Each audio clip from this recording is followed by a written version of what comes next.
El lado más oscuro de Pakistán. Cuando escuchas el nombre Pakistán, ¿qué es lo primero que viene a tu mente?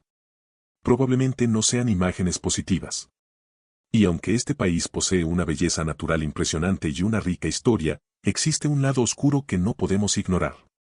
Un lado que sus propios ciudadanos viven día a día y que el mundo rara vez entiende en su totalidad. Hoy vamos a adentrarnos en las sombras de Pakistán, en esas realidades incómodas que definen la vida de millones de personas. Comencemos por uno de los problemas más devastadores, la violencia contra las mujeres.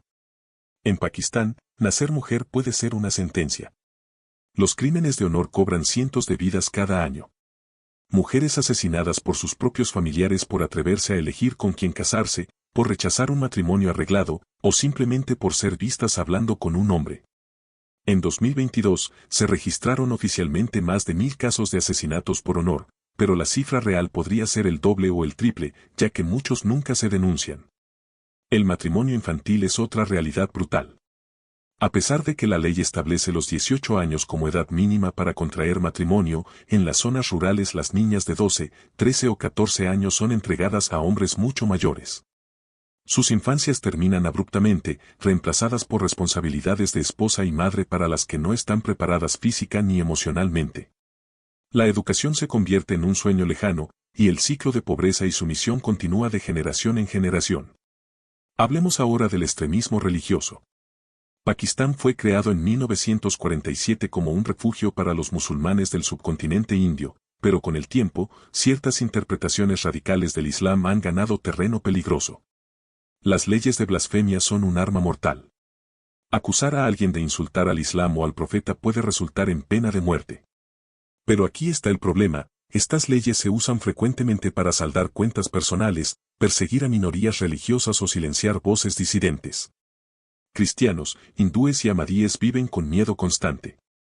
Incluso la sospecha de blasfemia puede desatar turbas violentas que linchan a personas en las calles, sin juicio, sin piedad. El caso de Asia Bibi conmocionó al mundo. Esta mujer cristiana pasó casi una década en el corredor de la muerte, acusada de blasfemia por un conflicto trivial con sus vecinas musulmanas. Aunque finalmente fue absuelta y huyó del país, su caso expone la fragilidad de la justicia y los derechos humanos en Pakistán. El terrorismo ha marcado profundamente a Pakistán. Durante décadas, el país ha sido campo de batalla entre grupos extremistas, fuerzas gubernamentales y potencias extranjeras. Talibán, Al-Qaeda y otros grupos insurgentes han sembrado el terror.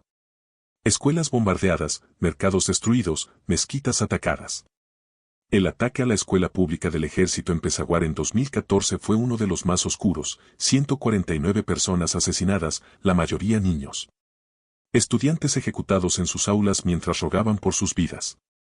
Esa masacre reveló hasta dónde puede llegar la barbarie. Pero aquí está la paradoja inquietante, mientras Pakistán se presenta como víctima del terrorismo, también ha sido acusado repetidamente de albergar y apoyar grupos militantes.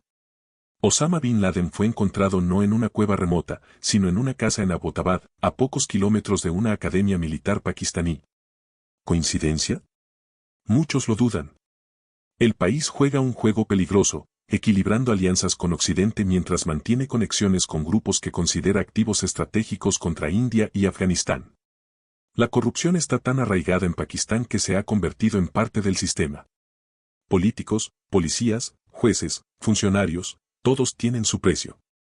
Los recursos destinados a educación, salud e infraestructura desaparecen en cuentas bancarias privadas. Mientras tanto, millones viven en pobreza extrema, sin acceso a agua potable, electricidad confiable o atención médica básica. Las dinastías políticas controlan el país como feudos personales, pasando el poder de padres a hijos, perpetuando un sistema donde los ricos se hacen más ricos y los pobres permanecen atrapados. La crisis económica de Pakistán es una bomba de tiempo. El país vive al borde del colapso financiero, dependiendo constantemente de préstamos del Fondo Monetario Internacional para mantenerse a flote. La deuda externa supera los 130.000 millones de dólares. La inflación se dispara, el valor de la rupia se desploma, y la gente común sufre las consecuencias. Los precios de alimentos básicos como el trigo, el arroz y el azúcar se vuelven inalcanzables para familias que ya vivían con menos de $2 al día. ¿Y qué hace el gobierno?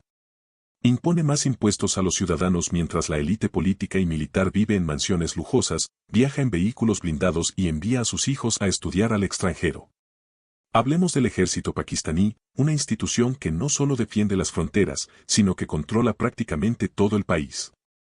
Los militares poseen empresas, hoteles, bienes raíces, panaderías, bancos. Controlan vastas porciones de la economía y de la política. Han dado golpes de Estado múltiples veces en la historia del país. Generales se convierten en dictadores, civiles electos son manipulados o derrocados. La democracia en Pakistán es una ilusión frágil, siempre a merced de los uniformados que deciden desde las sombras quién gobierna y quién cae. El sistema educativo es otro desastre. Más de 22 millones de niños pakistaníes no asisten a la escuela, la segunda cifra más alta del mundo.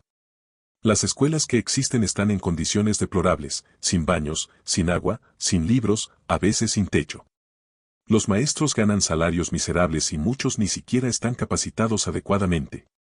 Mientras tanto, las madrasas, escuelas religiosas, llenan el vacío. Algunas ofrecen educación legítima, pero otras se han convertido en centros de adoctrinamiento radical, donde niños pobres son reclutados y condicionados para el extremismo. Sin educación de calidad, generaciones enteras crecen sin las herramientas para pensar críticamente, innovar o competir en un mundo globalizado. El sistema de salud es igualmente catastrófico. Hospitales públicos abarrotados, sin medicinas, sin equipos básicos. Los pobres mueren de enfermedades tratables porque no pueden pagar un hospital privado. La mortalidad infantil es alarmante. Las mujeres mueren durante el parto por falta de atención médica adecuada. La desnutrición afecta a millones de niños, comprometiendo su desarrollo físico y mental. Y cuando llegan las crisis, como las devastadoras inundaciones de 2022 que sumergieron un tercio del país, la respuesta gubernamental es lenta, desorganizada e insuficiente. Millones quedaron sin hogar, cosechas destruidas, infraestructura arrasada, mientras el mundo observaba otra tragedia pakistaní. Las minorías en Pakistán viven una existencia precaria. Los hazaras chiitas son atacados regularmente por grupos extremistas suníes. Los hindúes y cristianos enfrentan discriminación sistémica, secuestros, conversiones forzadas. Las niñas de estas comunidades son especialmente vulnerables, raptadas, violadas, obligadas a convertirse al Islam y casarse con sus secuestradores. Y cuando las familias buscan justicia, encuentran puertas cerradas, policías indiferentes y un sistema judicial que favorece a la mayoría musulmana. La comunidad LGBT en Pakistán vive en el terror absoluto. La homosexualidad es ilegal, castigada con prisión. Pero la ley es solo el comienzo del sufrimiento. La sociedad rechaza, amenaza, golpea y asesina a quienes se atreven a vivir su verdad. No hay espacios seguros, no hay apoyo, no hay esperanza de aceptación. Muchos viven vidas dobles, ocultándose, mintiendo, sobreviviendo en las sombras mientras su verdadera identidad se marchita en silencio. La libertad de expresión es una fantasía peligrosa. Periodistas que investigan corrupción militar o gubernamental desaparecen, son torturados o asesinados. Los medios están controlados, censurados, amenazados. Los bloggers y activistas en redes sociales que critican al establishment son arrestados bajo acusaciones fabricadas. El miedo se ha convertido en la herramienta más efectiva para mantener el silencio. Pero quizás lo más oscuro de todo es la negación colectiva. Muchos pakistaníes, especialmente aquellos en posiciones de privilegio, niegan estos problemas o los minimizan. Culpan a potencias extranjeras, a conspiraciones externas, a todo menos a las fallas internas. Esta incapacidad para enfrentar la verdad, para aceptar responsabilidad, para exigir cambio real, perpetúa el ciclo de sufrimiento. Pakistán no es únicamente sus problemas, pero tampoco podemos ignorarlos.